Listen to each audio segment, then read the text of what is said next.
Hey, now, assalamu alaikum. Another lecture, another practice question of consolidation. ठीक, तो आज का जो सवाल है that is from the most recent attempt question and that is September 2021. September 2021 question. Question number है 5 of the exam और 18 number का सवाल है और करना क्या जी, वही जनाब consolidated statement of financial position एसएल्स। तो जनाब क्या करना है आपने, सबसे पहले आपने फॉर्मेट बना, just make a format SL's consolidated statement of financial position.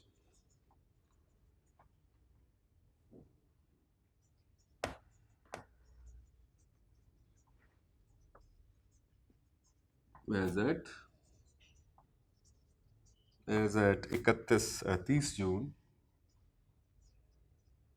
2021। ठीक हो गई। सबसे पहले आ गया हमारे पास assets, non current assets. Non current asset में सबसे पहले जी प्रॉपर्टी प्लांट एंड इक्विपमेंट, उसके बाद है इंटेंजिबल एसेट्स,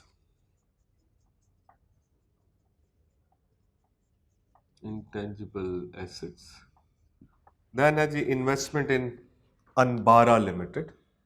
तो इन्वेस्टमेंट इन अनबारा लिमिटेड जो है ये बेसिकली एसोसिएट है। ठीक, तो यहां पर हम इसकी जगह लिख लेते हैं जनाब investment in associate. Just right, investment in associate.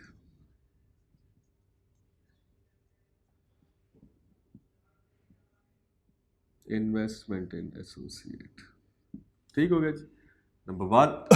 इसके बाद जनाब हमारे पास एक दो लाइन छोड़ दीजिए, करंट एसेट्स हैं और करंट एसेट्स में हमारे पास है जी inventories,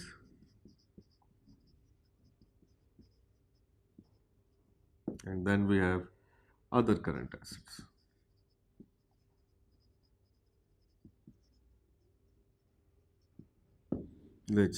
then share capital, equity. Equity में है जी शेयर कैपिटल,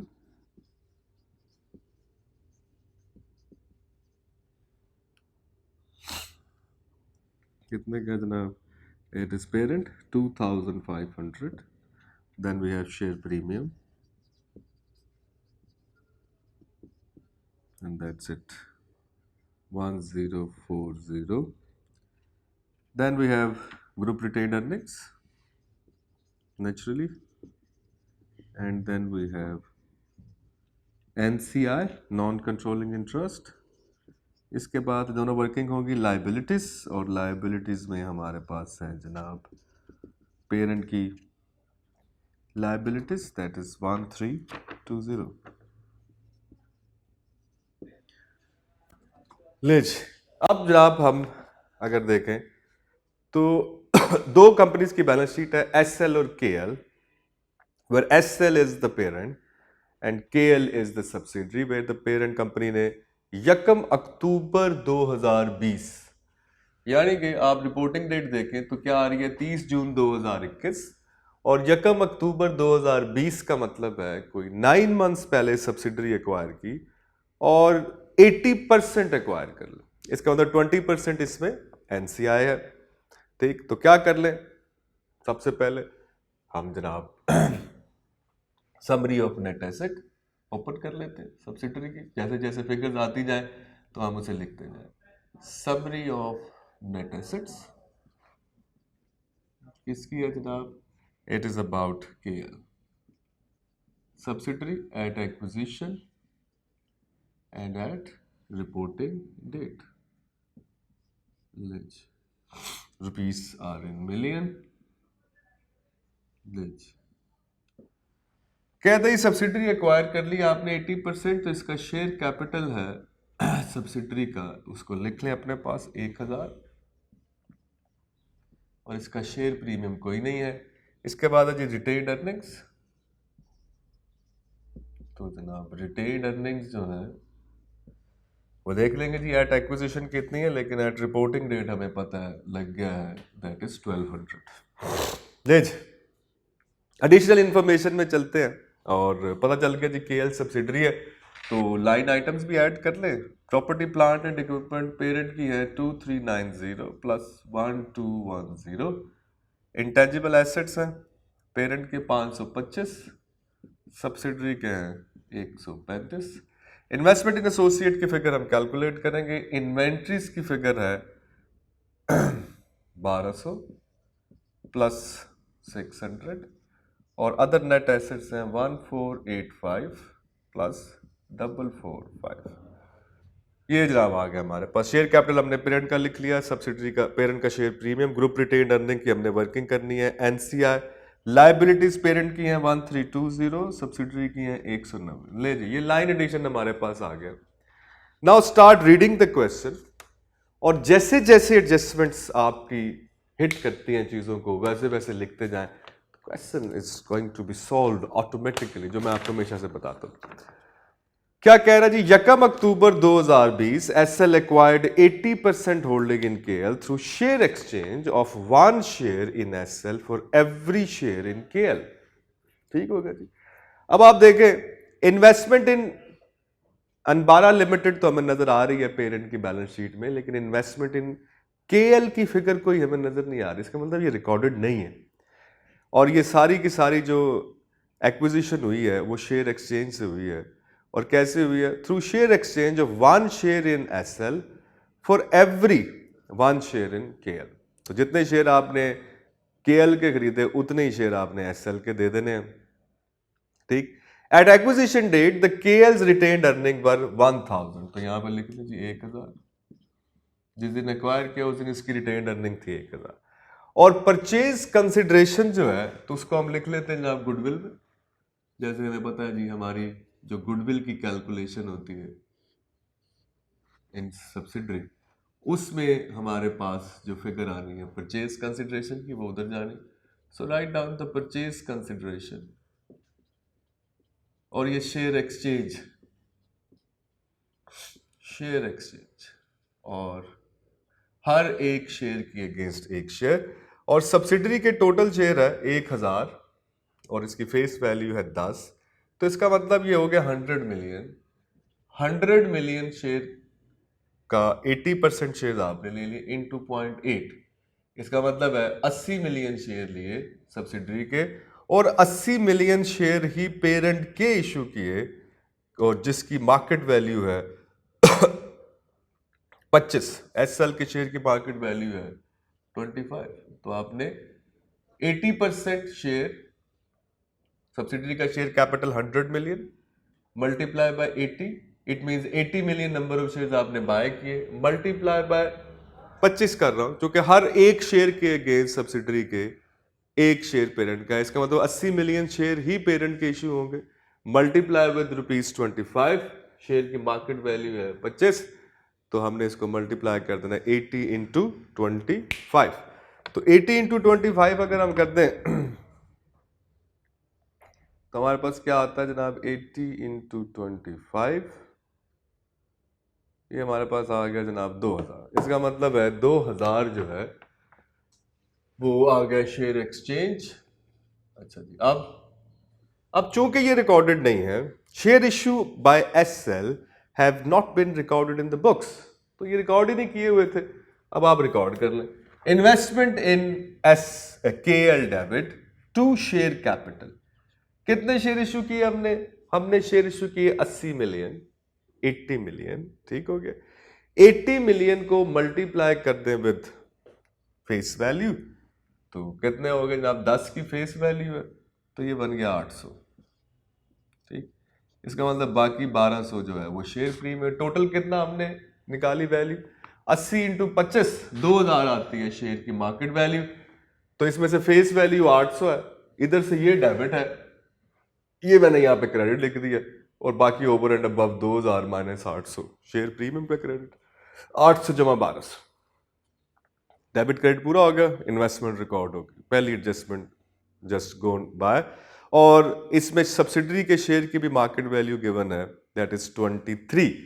तो एनसीआई की मेजरमेंट है फेयर वैल्यू पे, तो वो भी साथ ही लिख लें, and that is fair value of NCI at acquisition तो 100 million once again into 0.2 20 million आ गया इंटू ₹23। सब्सिडरी के शेयर की मार्केट वैल्यू है at date of acquisition is 23। तो ये अगर हम कर लें तो हमारे पास एनसीआई की फेयर वैल्यू आ जाएगी, that is 20 into 23, so that is 460. 460 is NCI. लो जी, हो गया। उसके बाद है जनाब कहता है second adjustment on acquisition date carrying value of the KL's net asset, यानी कि सब्सिडरी के नेट एसेट की फेयर वैल्यू बराबर है except the following. Inventories were carried at ₹240 million. कहते हैं सब्सिडरी की बैलेंस शीट में इन्वेंट्री 240 मिलियन की थी, हालांकि उसकी फेयर वैल्यू 340 मिलियन थी।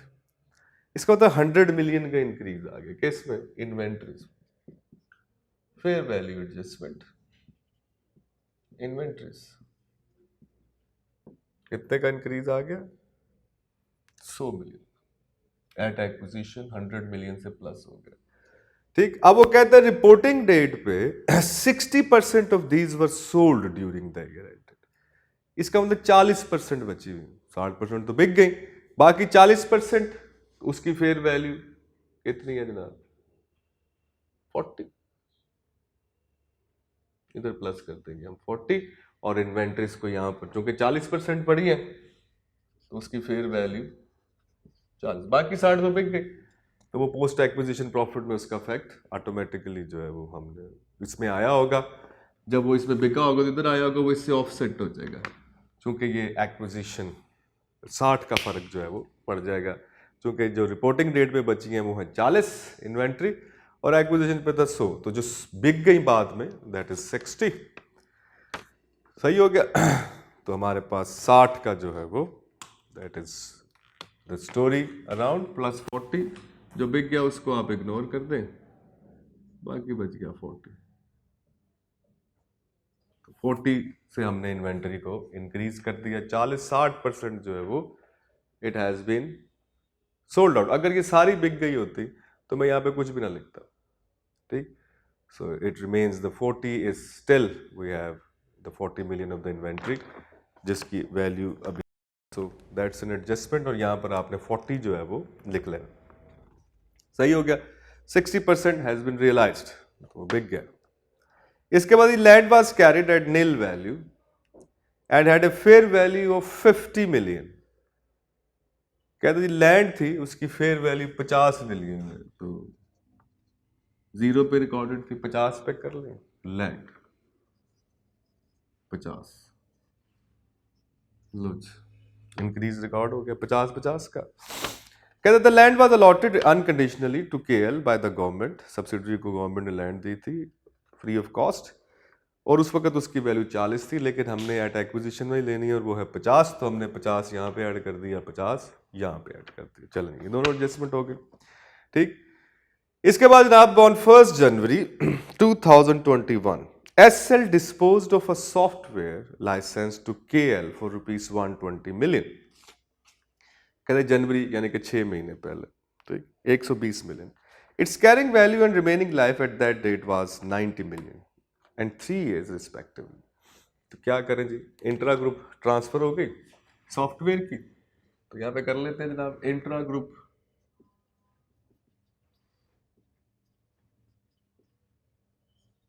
ट्रांजैक्शन है सॉफ्टवेयर। तो वही जनाब जैसे मैं आपको पिछली लेक्चर में बता रहा था, कैरिंग वैल्यू देख ले इसकी, कैरिंग वैल्यू विदाउट ट्रांसफर।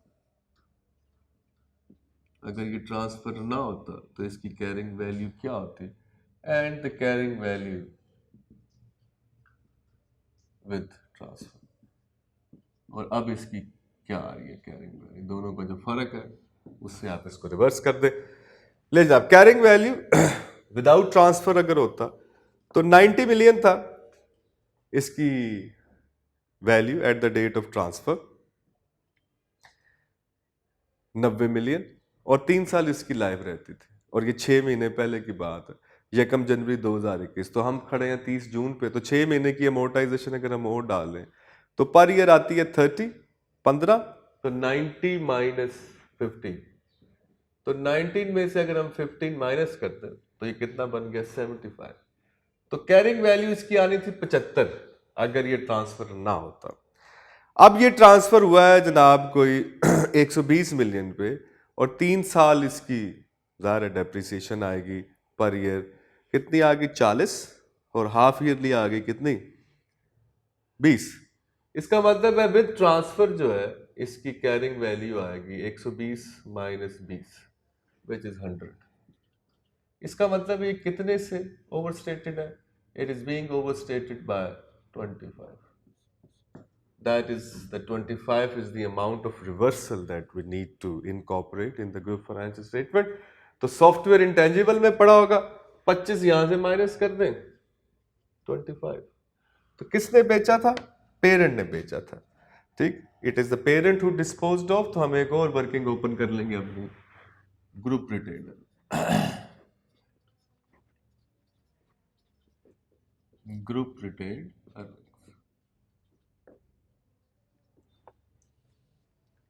तो पेरेंट की रिटेन अर्निंग्स है यानी कि एसएल की, एसएल रिटेन अर्निंग कितनी है जनाब? इट इज 1280 सबसे पहले, और जनाब reversal of gain on software and that is 25 minus कर दिया, 25 माइनस कर दिया। ये जनाब हमारी तीसरी एडजस्टमेंट होगी।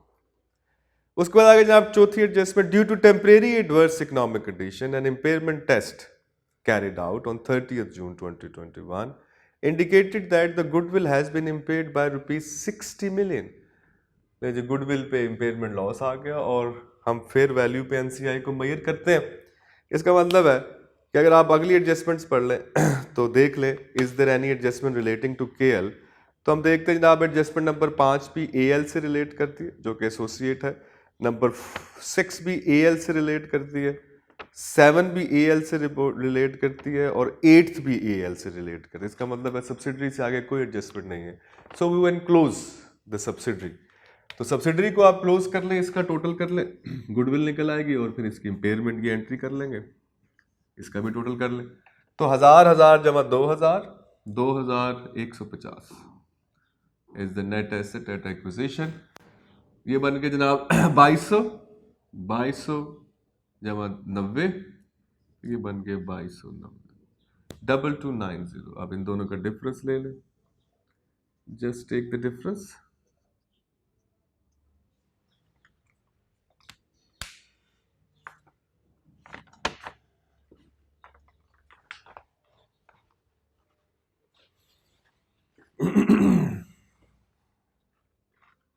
देख लो 2150 2290, सो इट इज 140, 140 जो है उसका पोस्ट एक्विजिशन प्रॉफिट आ गया 140। ठीक हो गया जी, 140 is the profit, post acquisition profit. तो ले जनाब अब हम कर लेते हैं इसको सॉर्ट आउट। सबसे पहले आप ले लें जनाब फेयर वैल्यू ऑफ एनसीआई आप ले चुके हैं, इसमें से माइनस कर लें net asset of subsidiary at acquisition, और ये है जनाब 2150। तो 2150 इसमें से माइनस कर लें तो हमारे पास गुडविल आ जाएगी। तो ये बन गया 2460 माइनस 2150,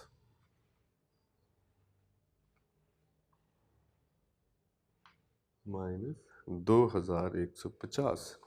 ये आ गया जी गुडविल 310 की गुडविल आ गई। Goodwill is 310। अब इसमें है इम्पेयरमेंट, और चूंकि हम एनसीआई को फेयर वैल्यू पे मेजर कर रहे हैं तो हमें पता है कि इम्पेयरमेंट लॉस जो है ये दोनों पार्टीज को चार्ज होना है। इसमें से 60 की आप इम्पेयरमेंट कर लें तो बाकी बच गया गुडविल 250। वर्किंग खोल लें जी अपनी एनसीआई की। एनसीआई तो at fair value at acquisition, ये हमने अभी गुडविल के लिए निकाली, that is 460 plus share of post acquisition profits. तो पोस्ट एक्विजिशन प्रॉफिट्स हमने निकाले हैं 140 इंटू 0.2, तो ये आ गया जनाब 28 ये आ गया जनाब हमारे पास। अब आप इंपेयरमेंट लॉस की वर्किंग कर दें, तो इंपेयरमेंट लॉस गुडविल क्रेडिट हो गई और NCI debit. Impairment loss goodwill 60 का 20% इंटू 0.2, तो इट इज 12 माइनस, और इधर आ गया जी impairment loss goodwill 80%, 60 into 0.8, so that is 48 minus. ले ये गुडविल सब्सिडरी सारी हमने फाइनल कर ली। एनसीआई भी निकल आया, गुडविल 250, इधर एनसीआई को टोटल कर ले, कितना बन गया 460 जमा 28 488 माइनस 12, तो माइनस 12 6 7, so 376, ठीक हो गया जी 376। तो 8 में से 2 बाकी 6, 2 में से 1 बाकी 1 16, तो 16, so that is 476, sorry, and it's going to be 476 476, ये आ गया हमारे पास। ठीक हो गया जी, एनसीआई आ गया। आप अपनी ये फिगर्स, फाइनल फिगर्स जो है लिख सकते हैं। You can right here the goodwill on subsidiary and that is, you can right here 250, goodwill है 250 की, और एनसीआई की फिगर आप लिख सकते हैं, we are with NCI, so you can write 476। ले जनाब, अब हम चलते हैं सवाल को आगे लेके। यहाँ पे कहते हैं 1 July 2020 SL acquired 3 million shares of Anbara Limited. So we will open our next working and it is investment in associate.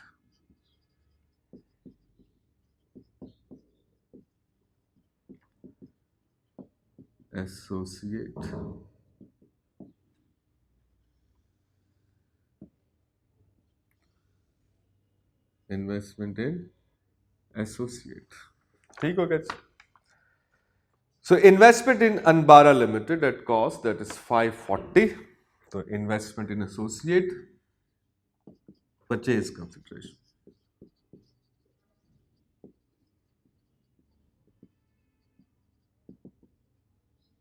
540। ले ये हो गया, ये हमने लिख लिया। 25% आपने लिया। कहते जी उस दिन इसकी रिटेन्ड अर्निंग्स थी 2400 मिलियन, 2400 बिलियन, और ड्यूरिंग द ईयर आगे वो लिखता है इसकी शेयर की फेस वैल्यू थी 172, तो वो आपको मल्टीप्लाई कर लेंगे तो परचेज कंसिडरेशन के साथ। तो दूसरी एडजस्टमेंट नंबर 4 पे आ जाए। ड्यूरिंग द ईयर एंडेड, यानी कि पूरा साल जब गुजरा, हमने साल के शुरू में इसको ले लिया था, एएल ने नेट लॉस रिपोर्ट किया है 280 मिलियन का, और अदर कॉम्प्रिहेंसिव इनकम में 60 मिलियन। ठीक, तो शेयर ऑफ लॉस कितना आ जाएगा जनाब? तो हम कहते हैं it is going to be, कितना लॉस रिपोर्ट किया 280 इंटू 0.25, तो 280 का 0.25 ले लें, so 280 इंटू 0.25 इट इज 70, तो 70 का लॉस आ गया। माइनस कर दें इसको, share of OCI other comprehensive income, और ओसीआई इसने रिपोर्ट की है कितने 60 मिलियन, तो 60 इंटू 0.25, 25% ग्रुप का आ गया, तो 60 इंटू 0.25 15, तो ये ऐड हो जाएगा। अब इसकी एंट्री कर लें, इसको हमने किया investment in associate credit, group retained earning capital, loss on associate, कितना आ गया जी 60 माइनस, इसको माइनस कर दें। ओसीआई जो है उसको हम इन्वेस्टमेंट इन एसोसिएट को डेबिट कर रहे हैं, और other comprehensive income, other reserves जो हैं वो हमारे पास पेरेंट के भी नहीं है, कोई सब्सिडरी के भी नहीं है, बस 15 आ गया। सो अदर रिजर्व, आपको रीवैल्यूएशन है या क्या है, बहरहाल अदर रिजर्व्स आप लिख लें इसको 15 के आगे। Investment in associate debit, other reserves credit. जी आगे चलते हैं। ऑन 1 जुलाई 2020 साल के शुरू में ही SL disposed of machinery to AL, associate को आपने एक मशीनरी बेची, ठीक, of ₹200 billion at a gain of 100, यानी कि 100 मिलियन का गेन आपने ले लिया। 200 मिलियन की बेची, 100 मिलियन का गेन है, 100% गेन है, इसका मतलब 200% है तो 100 की गेन आ गया। The remaining useful life of the machinery at the time of disposal was 5 years। कहते हैं जनाब उसकी जो डेप्रिसिएशन थी, रिमेनिंग यूजफुल लाइफ जो थी at the time of disposal was 5 years। ठीक हो गया जी। तो पूरा साल गुजर गया तो अगर आप देखें तो वही बात, 200 को 5 पे डिवाइड करें तो क्या आ गया, ठीक, तो हम कहते हैं 40 आ गया। और 100 को करें डिवाइड तो कितना आता है, तो हमने कहा 20 आता है। तो इसकी कैरिंग वैल्यू क्या होती, तो इसकी कैरिंग वैल्यू होती after an year 100 - 20 that is 80, और अब आ रही है 140। ठीक हो गया जनाब, क्योंकि बल्कि 160। तो 160 और 80 का फर्क कितना है जी, 80। सो 80 का गेन है which needs to be reversed, लेकिन हम उसको कितने % ले लेंगे, वी विल टेक द 25%, जिसको हमारा जिसके साथ ताल्लुक निकलता है। और ये मशीनरी कहाँ पे पड़ी है, ये मशीनरी पड़ी है एसोसिएट के पास, तो URP on machinery.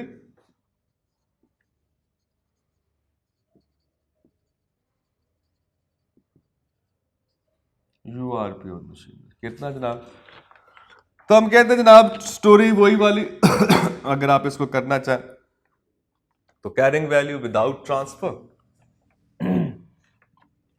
Carrying value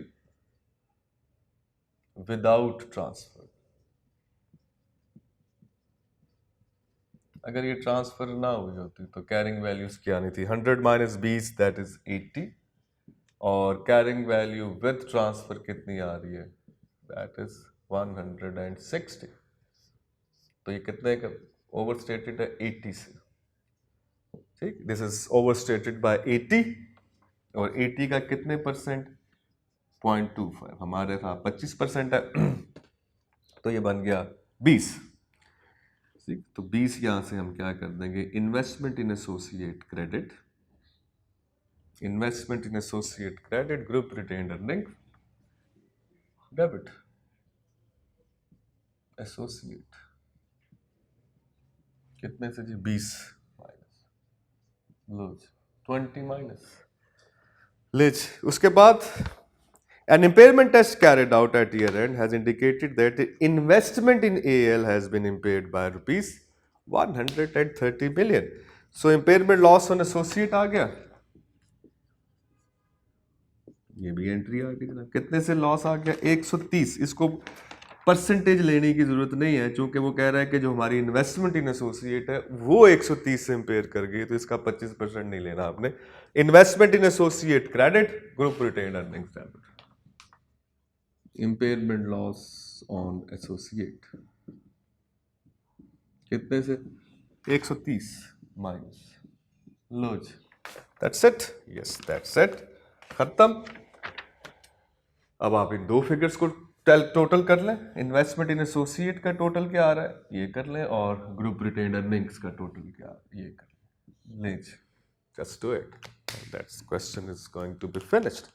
ठीक, तो क्या होगा जनाब, एनसीआई का हमने कर लिया, नाउ द एसोसिएट 540 - 70 जमा 15 - 20 - 130, तो ये आ गया 335। इन्वेस्टमेंट इन एसोसिएट की फिगर आ रही है 335, 335। और जनाब group retained earnings 1280 - 25 - 48 -60 -20 -130, it is 997, so the group retained earning is 997। ले इन फिगर्स को ले जाए अपने मेन वर्किंग के अंदर, So the group retained earning is 997.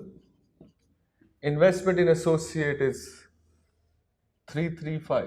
तो ये मेन वर्किंग्स थी आपकी जो हमने कैलकुलेट कर ली। बाकी अब आप देखें, it's simply the line addition, इसको टोटल करें, इसको करें, and that's it, question is solve. ठीक हो गया जनाब।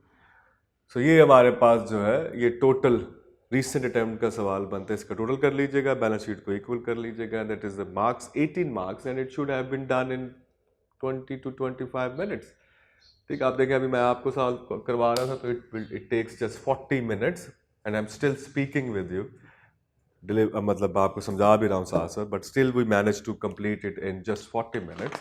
अगर आप खामोशी से सवाल कर रहे हो तो ये बड़े आराम से हो सकता है। इसमें ये एडजस्टमेंट जो है that is a little bit, मेरा ख्याल है बच्चों को कंफ्यूज कर रही होगी, लेकिन बड़ी सादा सी बात है। जब आपने इसको एक्वायर किया तब 100 का फ़र्क था, आज 40 का फ़र्क है। जैसे हम कहते हैं 100 140 भी हो सकता था, तो बस उसको जिस जिस जगह है, और ये मैंने आपको हमेशा समझाया था कि ये वाली बैलेंस शीट के साथ चलती है, तो उस कॉन्सेप्ट को याद रखें, चीज़ें जो है वो खुद ब खुद सॉल्व होना शुरू हो जाएंगी। तो that is the quicker approach to do the consolidation question. So ये रीसेंट अटेम्प्ट का सवाल था, तो ये अभी हमने किया। इंशाल्लाह नेक्स्ट लेक्चर में हम एक आधा सवाल और करेंगे और फिर हम नेक्स्ट टॉपिक पे जाएंगे इंशाल्लाह। तब तक के लिए इजाज़त, थैंक यू, अल्लाह हाफ़िज़।